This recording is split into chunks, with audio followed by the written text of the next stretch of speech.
करने से पहले थोड़ा सा हम लोग बेसिक देख लेते हैं। इसी का बेसिक का ही वो थोड़ा सा ऑपोजिट करके क्वेश्चन बनाया है, तो हम लोग पहले समझ लेते हैं बेसिक क्या चीज़ होता है, कैसे बनता है। तो ध्यान दीजिएगा, कुछ इस तरीके से क्वेश्चन है। क्वेश्चन क्या बोल रखे हैं, 6 संख्याओं का औसत 12 है, यदि प्रत्येक संख्या में 2 घटा दिया जाए तो नया औसत क्या है। तो कुछ इस तरीके का क्वेश्चन करने के लिए तो आपको 6 संख्याओं का औसत आपको दे रखा है। 6 संख्याओं का आपका औसत दे रखा है, यहाँ पे आपका 12 दे रखा है, ठीक है, यहाँ पे 12 दे रखा है।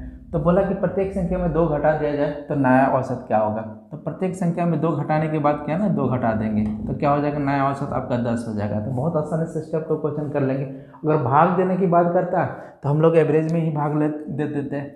अगर भाग देने की बात करता है तो 2 से भाग करते हैं तो नया औसत क्या हो जाता है, 6। अगर बोलता है कि प्रत्येक में अगर प्रत्येक में बोलता है आपको कि अगर 2 से गुणा किया जाता है तो नया औसत क्या होता है, तो 12 एवरेज है, 2 से गुणा कर देते 24 हो जाता है। तो कुछ इस तरीके से क्वेश्चन आपको बनता है, भाग करने के, घटाने का, जोड़ने के बनता है। तो इस तरीके से सारे क्वेश्चन आप आसानी से कर सकते हैं। जैसे आपको 1-2 क्वेश्चन और प्रैक्टिस करा देते हैं, ध्यान दीजिएगा, थोड़ा स्क्रीन पर ध्यान दीजिएगा।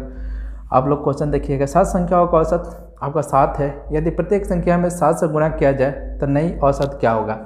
तो 7 संख्याओं का औसत क्या है, 7 संख्याओं का औसत यहाँ पे आपका, ठीक है, 7 संख्याओं का औसत क्या है, 7 है। अगर प्रत्येक संख्या में 7 से गुणा कर दिया जाए तो नया औसत क्या है। तो आपका औसत 7 है और इसी में 7 से गुणा कर देंगे तो नया औसत क्या हो जाएगा, 49 हो जाएगा। तो बहुत आसानी से कर लेंगे इस टाइप का क्वेश्चन, बहुत आसानी से कर लेंगे। एक और क्वेश्चन आपको दिखाते हैं। यहाँ पे क्वेश्चन क्या बोल रखा है, ध्यान दीजिएगा। क्वेश्चन दे रखा है कि 8 संख्याओं का औसत आपका 21 है, यदि प्रत्येक संख्या में 8 से गुणा कर दिया जाए तो नई संख्याओं का औसत क्या होगा। तो आपको यहाँ पे दे रखा है, कुछ इस तरीके से क्वेश्चन दे रखा है। आपको यहाँ पे दे रखा है कि आपको 8 संख्याओं का औसत आपका यहाँ पे क्या है, आपका 8 संख्याओं का औसत आपका 21 है। अगर प्रत्येक संख्याओं में, ठीक है, प्रत्येक संख्याओं में अगर 8 से गुणा कर दिया जाए तो नया औसत क्या होगा। तो हमारा एवरेज क्या है, 21 है, हमारा एवरेज क्या है, 21 है। इसी में हम 8 से गुणा कर देंगे तो क्या हो जाएगा, 8 और 8 में 16 कितना हो जाएगा, 168 हो जाएगा।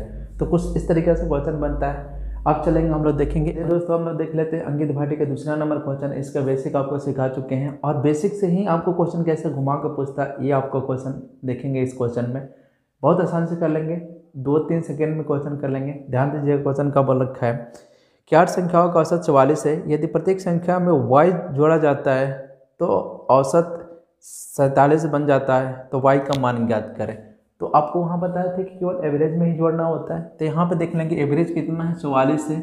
इस 44 में अगर हम यहाँ पे y जोड़ते हैं तो नया औसत कितना बन जाता है, 47 बन जाता है। तो इस y का मान क्या हो जाएगा, तो 47 में से हम 44 घटाते हैं तो क्या हो जाएगा, आपका 3 हो जाएगा। तो y का मान क्या हो जाएगा, 3 हो जाएगा। तो कितना आपको जोड़ा होगा उसमें, तो y का मान क्या हो जाएगा, आपका 3 हो जाएगा। तो आंसर